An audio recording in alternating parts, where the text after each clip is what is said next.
آج اس press conference کا مقصد آپ کو تھوڑا سا ایک انسیڈنٹ یہاں پہ جو چلاس میں پیش آیا تھا اس کی ڈیٹیلز آپ کے ساتھ شیئر کرنی ہے۔ 6:30 بجے کے قریب ہڈر پڑی کے مقام پہ ایک ناخوشگوار واقعہ پیش آیا جس میں ایک بزدلانہ کارروائی کی گئی، اور اس بزدلانہ کارروائی میں ایک بس کو ٹارگٹ کیا گیا جو کہ گاگوچ گیزر سے چلی تھی۔ K2 کی یہ بس ہے، BLN 4647 اس کا نمبر ہے۔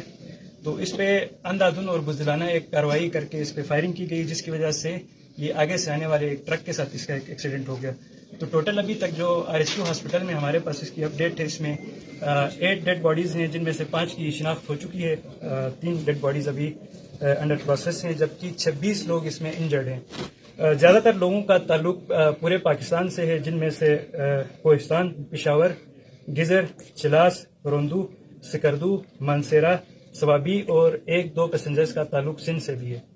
اس میں ایک بات امپورٹنٹ آپ کو یہ بتاتا چلوں کہ یہ ایک بزدلانہ کارروائی کی گئی ہے، اور اس ٹارگیٹ کے اندر 2 پاکستان آرمی کے جوان بھی شہید ہو چکے ہیں، اور ایک SPU کا جوان تھا جو کہ زخمی ہے۔ اور اس میں ایک مفتی شیر زمان صاحب ہیں